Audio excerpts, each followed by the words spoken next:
5 7 1,60,00,000 টাকা, 1,60,00,000 টাকা, 1,60,60,00,000। এখন এইটাকে যদি আমরা উপরে রুট যেহেতু আছে রুট করি, তাহলে আমাদের অ্যান্সার হবে 4,000। শিক্ষার্থী বন্ধুরা, আমাদের অ্যান্সার কত হলো? 4,000। অর্থাৎ টুম্পার যে বার্ষিকভাবে মানে 1 বছরে 2 লাখ ব্যাগ টুম্পার দরকার, তো এই 2 লাখ ব্যাগ টুম্পা যদি প্রত্যেক অর্ডারে 4,000 ব্যাগ সিমেন্ট যদি প্রত্যেক অর্ডারে অর্ডার করে, তাহলে টুম্পার বহন ব্যয় এবং ফরমাইশ ব্যয় সবচেয়ে কম হবে।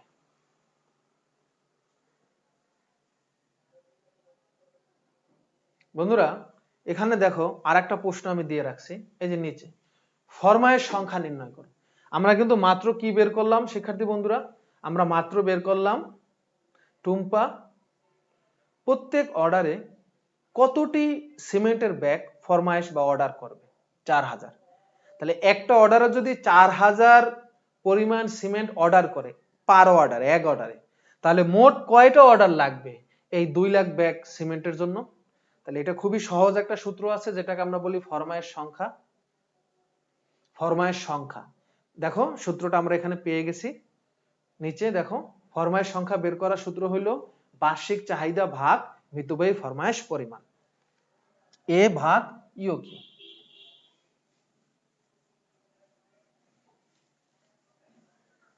ফরমায়েশ সংখ্যা আমরা এখন শিক্ষার্থী বন্ধুরা আমরা এখন ফরমায়েশ সংখ্যা নির্ণয় করতেছি।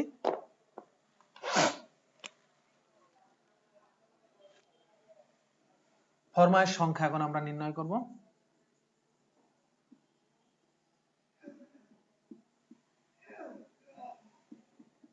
ফরমায়েশ সংখ্যা সূত্র হইল বার্ষিক চাহিদা ভাগ ইউ কিউ। আমাদের বার্ষিক চাহিদা হলো 2 লাখ ব্যাগ আর ইউ কিউ ছিল 4000।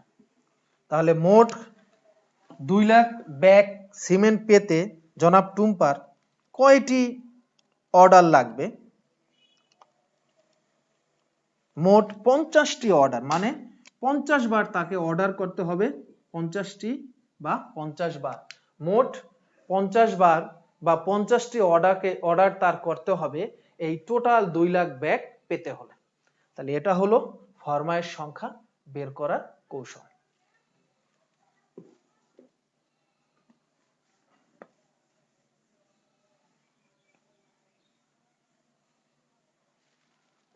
শিক্ষার্থী বন্ধুরা আমরা এখন আরেকটু ডিপ একটা কোশ্চেন সলভ করব।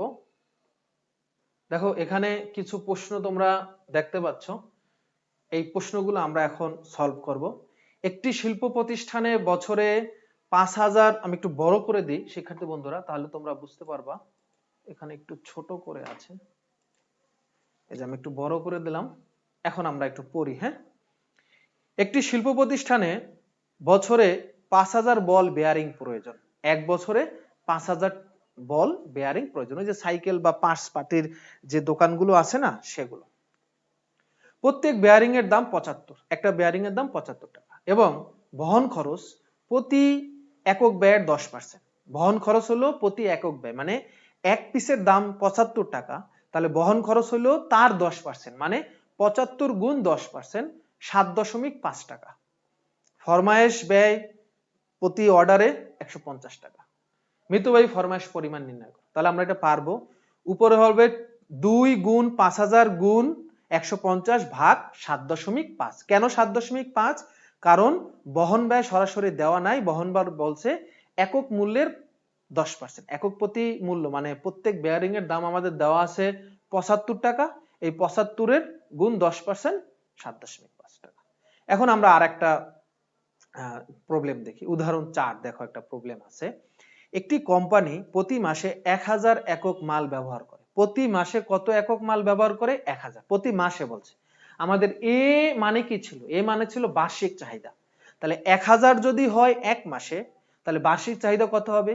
এই 1000 কে আমরা 12 দিয়ে গুণ দেব, 12000 আমাদের হলো বার্ষিক চাহিদা, 12000 একক।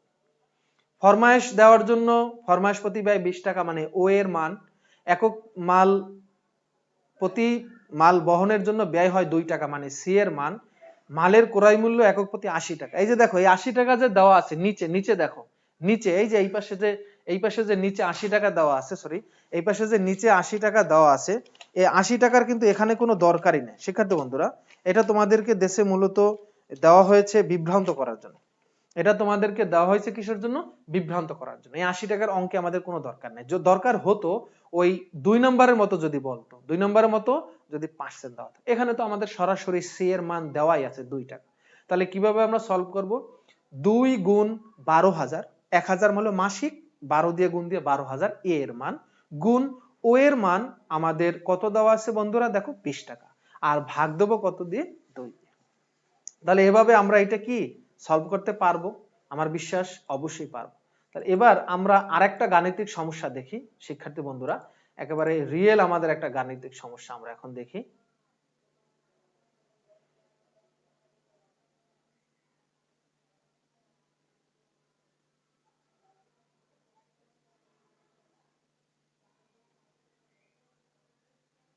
বন্ধুরা, আমাদের গাণিতিক সমস্যা এখানে একটা আছে। তো এই গাণিতিক সমস্যাটা সলভ করার আগে আমরা এখন দেখব মোট মজুদ ব্যয় কিভাবে নির্ণয় করা হয়। শিক্ষার্থী বন্ধুরা, আমরা এখন দেখব মোট মজুদ ব্যয় কিভাবে নির্ণয় করা হয়। তোমরা এখানে পিকচার দেখতে পাচ্ছ আমাদের স্লাইডে। মোট মজুদ ব্যয় আমরা কিন্তু ইতিমধ্যে দেখছি ফরমায়েশ ব্যয় এবং বহন ব্যয়। এই মোট ফরমায়েশ ব্যয়, মোট বহন ব্যয় দুইটাকে যখন আমরা যোগ করব তখনই আমাদের বের হবে মোট ব্যয় বা মোট মজুদ ব্যয়। এখন কিভাবে এটা বের করব? দেখো সূত্রটা এখানে দেওয়া আছে, ইও ভাগ 2 গুণ সি। ইও ভাগ 2 গুণ সি, এটা দিয়ে আমরা কি বের করতে পারবো? মোট বহন ব্যয় বা ধারণ ব্যয়। আর মোট ফরমায়েশ ব্যয় আমরা কিভাবে বের করব?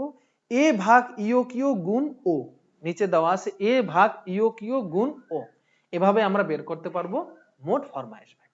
আর পরে যখন এই দুইটা আমরা একসাথে যোগ করব শিক্ষার্থী বন্ধুরা, তখনই আমাদের বের হবে মোট মজুদ ব্যয়। এখান থেকে অনেক সময় প্রশ্ন আসে। আমরা এখন একটা রিয়েল প্রশ্ন দেখি। সূত্রটা আমার মনে হয় সবাই বুঝতে পারছো। মোট ফরমায়েশ ব্যয় কিভাবে বের করছে এটা তো আমরা জানি। আমরা ফরমায়েশ সংখ্যা বের করছি না একটু আগে 50টা। তাহলে 50টা যদি ফরমায়েশ সংখ্যা হয়, তাহলে একটা ফরমায়েশের দাম যদি হয় 10 টাকা, তাহলে মোট ফরমায়েশ সংখ্যাকে ওটা দিয়ে গুণ দিলেই আমাদের মোট ফরমায়েশ ব্যয় বের হবে, এটা আমরা পারবো। আবার এখানে আমরা ওই পাশে দেখতেছি মোট ধারণ ব্যয় বা বহন ব্যয়, এটা আমরা সূত্র লিখে দিয়েছি ইও ভাগ 2 গুণ সি। তাহলে আমরা একটা অঙ্কে আসি। অঙ্কে আসলে আমার বোধ হয় যে এটা আমরা ভালো করে পারবো। এখানে একটা অঙ্ক দেওয়া আছে, তোমরা আমার সাথে একটু দেখো। আমি অঙ্কটা একটু পড়তেছি, উদ্দীপকটা দেখো। জাভা কোম্পানি মোবাইল ফোনের ব্যবসা করে। জাভা কোম্পানি, এটা দুইটা কোম্পানি দেওয়া আছে। প্রতি মাসে বলছে, দেখো প্রতি মাসে বলছে, প্রতি মাসে কোম্পানির বিক্রয় হয় 500টি সেট। প্রতি মাসে কতটি সেট বিক্রি করে? 500টি সেট। দেখো প্রতি মাসে কয়টা সেট? 500টি সেট। তাহলে এক বছরে কত? 500 গুণ 12, 6000টি সেট, মানে হলো মোবাইল সেট 6000 এর মান। এবং প্রতি মোবাইল সেটের বহন ব্যয় হলো 1 টাকা। ক্রয় মূল্য 1500 টাকা, এটা আমাদের দরকার নাই। ফরমায়েশ ব্যয় 30 টাকা। তাহলে ক্রয় মূল্য পাইলাম আমাদের 1 টাকা, অর্ডারিং কস্ট ও এর মান হলো 30 টাকা, এর মান হলো 6000। তাহলে এর মান পাইলাম, ও এর মান পাইলাম, সি এর মান পাইলাম, তিনটা মান আমরা পেয়ে গেলাম। এখন অন্য একটি কোম্পানি যার নাম হলো নাভা কোম্পানি। নাভা কোম্পানির ক্ষেত্রে কি এখানে দেওয়া আছে আমরা দেখি। নাভা কোম্পানির প্রতি বছর বছরের বিক্রয় দেওয়া আছে 12,000 মোবাইল সেট প্রতি বছরের, তার মানে এর মান দেওয়া আছে। প্রতিটি সেটের বহন ব্যয় 2 টাকা, সি এর মান দেওয়া আছে, বহন ব্যয় 2 টাকা। এবং ক্রয় মূল্য 1800 টাকা, এটা আমাদের অঙ্কে দরকার নেই। এবং ফরমায়েশ ব্যয় দেওয়া আছে দেখো কত? 40 টাকা, ও এর মান, তার মানে ও এর মান 40, সি এর মান 2 টাকা এবং এ এর মান 12,000। তিনটা আমাদের তথ্য দেওয়া আছে, জাভারটাও দেওয়া আছে, নাম্বারটাও। এখন আমরা গ নাম্বার প্রশ্নটা একটু দেখি। গ নাম্বার বলছে জাভা কোম্পানি মানে প্রথম কোম্পানির মিতব্যয়ী ফরমায়েশ পরিমাণ নির্ণয় করো। এটা খুব সহজেই আমরা বের করতে পারবো। জাভা কোম্পানির মজুদ ব্যয় নাভা কোম্পানির তুলনায় বেশি, উক্তিটি সঠিক কিনা ব্যাখ্যা করো। তার মানে জাভা কোম্পানির এই যে মাত্র একটা সূত্র দেখাইলাম মোট মজুদ ব্যয়, এটা একবার বের করতে হবে।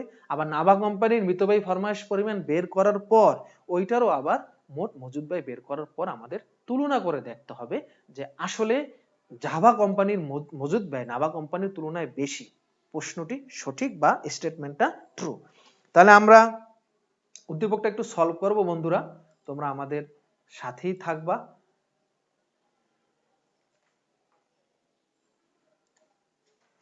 আমি প্রশ্নটা এখানে নিয়ে আসছি বন্ধুরা, তোমরা এখন একটু খেয়াল করো। তাহলে প্রথম প্রশ্নটা আমাদের কি?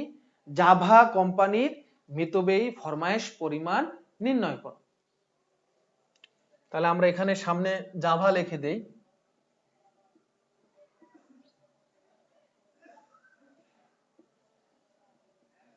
আমরা এখানে লিখে দিলাম কি? জাভা কোম্পানির মিতব্যয়ী ফরমায়েশ পরিমাণ। আমি সরাসরি বন্ধুরা মান বসাই দিলাম, এখন আর আগের মতো সেটা করলাম না। 2 গুণ 6000 গুণ আমাদের খেয়াল করো ওখানে ই আছে কত?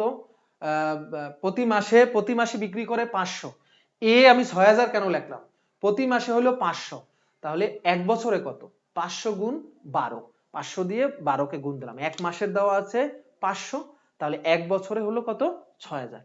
ও এর মান দেখো, জাভা কোম্পানির ও এর মান কত দেওয়া আছে বন্ধুরা, খেয়াল করো, 30 টাকা। দেখো এখানে দেওয়া আছে জাভা কোম্পানির ফরমাইশ ব্যয় হলো 30 টাকা, আর বহন ব্যয় বন্ধুরা কত আছে, 1 টাকা।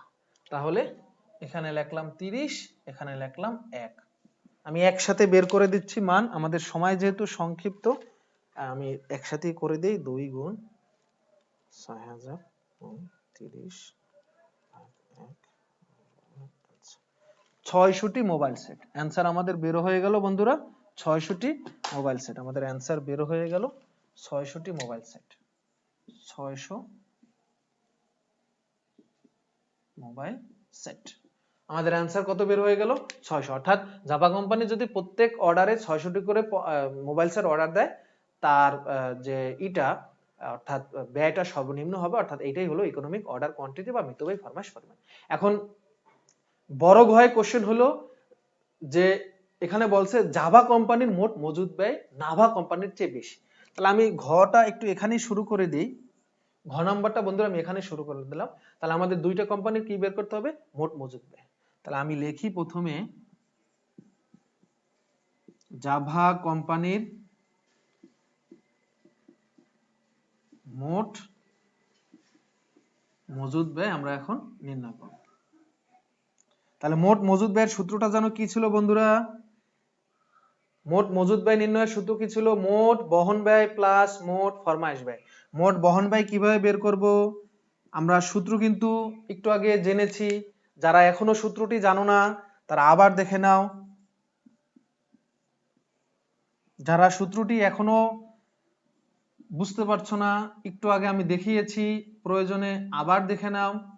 আমি তোমাদের জন্য আবার একটু দেখাই দিচ্ছি, শুধুমাত্র তোমাদের জন্য আমি আবার দেখাই দিচ্ছি বন্ধুরা। এই যে সূত্রটা সবাই খেয়াল করো, আমি সূত্রটা লিখে দিলাম, দেখো মোট বহন ব্যয় ইউ কিউ ভাগ 2 গুণ সি। মোট বহন ব্যয় কি আছে, ইউ কিউ ভাগ 2 গুণ সি প্লাস, এটা হলো মোট বহন ব্যয়। আর মোট ফরমাইশ ব্যয় কি আছে, বার্ষিক চাহিদা ভাগ ইউ কিউ গুণ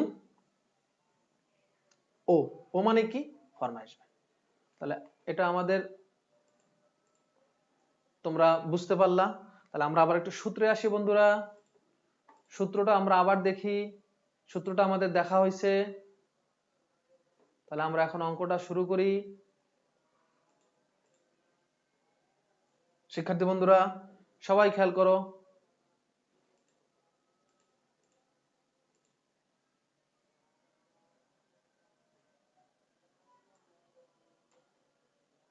শিক্ষার্থী বন্ধুরা তোমরা ভালো করে খেয়াল করো, এখন আমরা সলভ করব। তাহলে আমরা সূত্রটা লিখলাম বন্ধুরা, এখন আমরা মানটা বসাবো। ইউ কিউ, জাভা কোম্পানির ইউ কিউ আমরা কত পাইলাম, 600 ভাগ 2, সি, সি এর মান হলো 1 টাকা। এই যে সি এর মান কিন্তু আমরা 1 টাকা বসাইছি। এ বার্ষিক চাহিদা, বার্ষিক চাহিদা আমাদের কত ছিল বন্ধু, বন্ধুরা দেখো 6000, 6000। আর ইউ কিউ আমরা কত বের করছি, 600। ও, ও কত, 30। তাহলে আমরা যদি কাটাকাটি মানে ই করি, এখানে হলো 300 গুণ 1 300 হয়, প্লাস এখানেও 6000 কে 600 দিয়ে ভাগ দিলে হয় 10, 10 গুণ 30 300। তাহলে মোট এটা কিন্তু অ্যান্সার এখন হবে টাকায়, মনে রাখবা ইউ কিউর ক্ষেত্রে অ্যান্সার হয় পরিমাণে, আর মোট মজুদ ব্যয়ের ক্ষেত্রে অ্যান্সার হয় টাকায়। তাহলে আমরা একটু খেয়াল করি বন্ধুরা, মোট ফরমাইশ ব্যয় 300, খেয়াল করো, মোট ফরমাইশ ব্যয় 300, মোট বহন ব্যয় 300, তাহলে মোট কত হলো, 600 টাকা। এই 600 টাকা এটা কার বের হইলো, জাভা কোম্পানি, এটা কার বের হইলো, জাভা কোম্পানি। এখন দেখতে হবে নাভা কোম্পানির ক্ষেত্রেও আমাদের এই মোট মজুদ ব্যয় বের করতে হবে, এবং দেখতে হবে নাভা কোম্পানিরটা কি এটার চেয়ে বেশি কিনা। যদি নাভা কোম্পানির মোট মজুদ ব্যয় এই জাভা কোম্পানির চেয়ে বেশি হয়, তাহলে উক্তিটি সঠিক নয়। আর যদি দেখি না নাভা কোম্পানির মোট মজুদ ব্যয় এই 600-র চেয়ে কম, তাহলে উক্তিটি সঠিক। তাহলে আমাদের এখন নাভা কোম্পানির মোট মজুদ ব্যয় বের করতে হবে। প্রথমে নাভা কোম্পানির মিতব্যয়ী ফরমাইশ বের করব, পরে আমরা মোট মজুদ ব্যয় বের করব।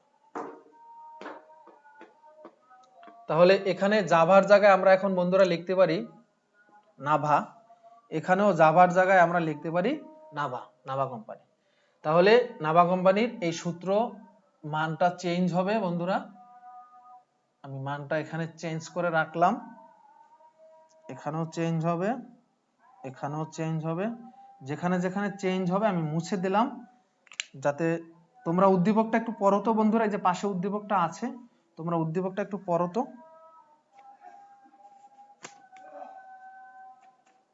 উদ্দীপকটা পড়ো তো, নাভা কোম্পানির কি কি তথ্য দেওয়া আছে। আমরা কিন্তু জাভা কোম্পানির ক্ষেত্রে কিন্তু 12 দিয়ে গুণ দিয়েছিলাম, কারণ এটা মাসিক দেওয়া ছিল। ঠিক আছে বন্ধুরা, তাহলে এখন আমরা একটু উদ্দীপকটা পড়ি বন্ধুরা, সবাই খেয়াল করো। এখানে দেখো পাশে জাভা কোম্পানির এর মান হলো 12,000। জাভা কোম্পানির এর মান কত? জাভা কোম্পানির এর মান বন্ধুরা কত দেওয়া আছে দেখো, 12,000। আর জাভা কোম্পানির ফরমাইশ ব্যয়, ফরমাইশ ব্যয় বন্ধুরা দেখো কত দেওয়া আছে, ফরমাইশ ব্যয় আছে 40 টাকা, আর বহন ব্যয় কত দেওয়া আছে বন্ধুরা দেখো, ফরমাইশ ব্যয় 40 টাকা আর বহন ব্যয় 2 টাকা। ঠিক আছে, বহন ব্যয় হলো 2 টাকা আর ফরমাইশ ব্যয় কত দেওয়া আছে 40 টাকা। তাহলে 40 উপরে যাবে আর সি বহন ব্যয় নিচে থাকবে।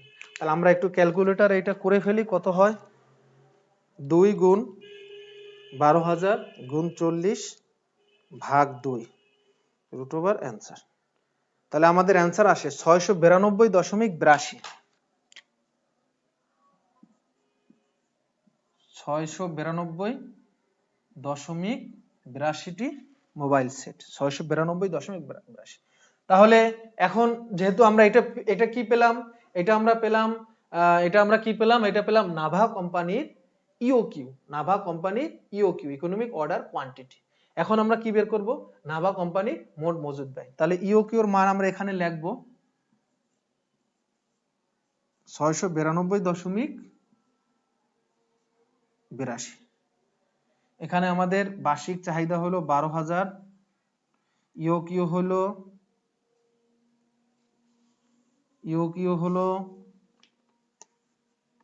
692.82।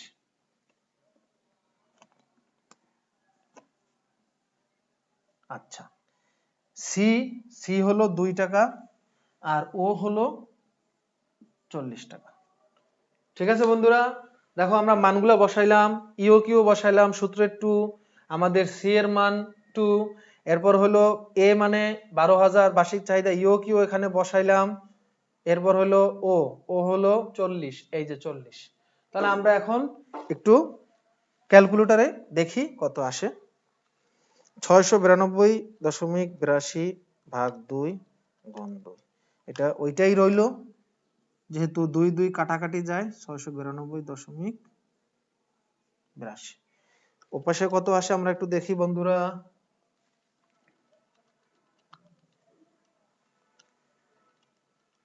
হ্যাঁ, ওপাশে এই মানটাই আসে 692.82। তাহলে আমাদের মোট কত হয়,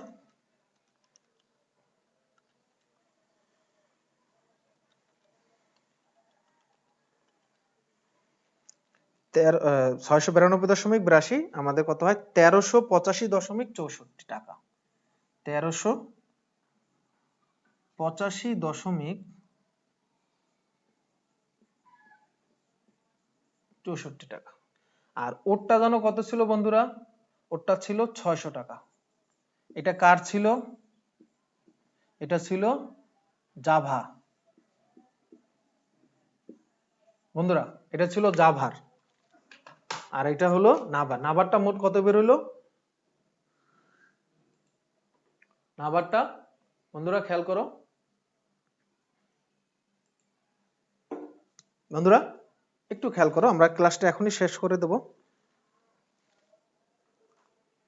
তাহলে জাভার মোট নাভা কোম্পানির মোট কত বের হলো, মোট মজুদ ব্যয় 1385.64 টাকা, আর জাভারটা কত ছিল 600 টাকা। এখন আমাদের প্রশ্নটা কি ছিল? আমাদের প্রশ্নটা ছিল জাভা কোম্পানির মজুদ ব্যয় নাভা কোম্পানির চেয়ে বেশি, জাভারটা বেশি নাভারটা কম।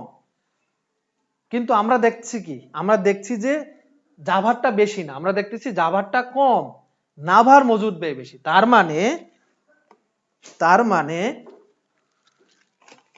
মানে উদ্দীপকে যে আমাদের যে তথ্যটা দেওয়া আছে সেই তথ্যটা কি যৌক্তিক নয়, বা আমরা বলতে পারি উদ্দীপকে দেওয়া তথ্যটি মিথ্যা। বন্ধুরা খেয়াল করো, তাহলে আমরা বলতে পারি কি উদ্দীপকে দেওয়া তথ্যটি যৌক্তিক নয় বা উদ্দীপকে দেওয়া তথ্যটি মিথ্যা। তাহলে শিক্ষার্থী বন্ধুরা, আমার বিশ্বাস যে তোমরা আজকের এই ক্লাস থেকে মিতব্যয়ী ফরমায়েশ পরিমাণের ভালো কিছু তোমরা নিয়ে গেছো, থিম নিয়ে গেছো, এবং এভাবে তোমরা বাকি প্রশ্নগুলো সলভ করতে পারবে। আর তোমাদের আজকের ক্লাসে থাকার জন্য আমি সবাইকে ধন্যবাদ জানাচ্ছি। এই অনলাইন ক্লাস প্ল্যাটফর্মকে আমি ধন্যবাদ জানাচ্ছি। আমার ইউটিউব চ্যানেল দেওয়া আছে এখানে, তানজিরুল হোসেন রাব্বি, এটা সাবস্ক্রাইব করে রাখো। আজকের ক্লাস সহ বাকি ক্লাসগুলো ওখানে পাবে। আর ফিন19 মজার বিভিন্ন বিনোদনদায়ক শিক্ষামূলক ডকুমেন্টারি অনেক কিছু তোমরা তথ্য পাবে। তাহলে তোমরা সবাই ভালো থাকো, তোমাদের সুস্থতা কামনা করি। আমি আজকে ক্লাস থেকে বিদায় নিচ্ছি, সবাই ভালো থাকো। আসসালামু আলাইকুম ওয়া রাহমাতুল্লাহ।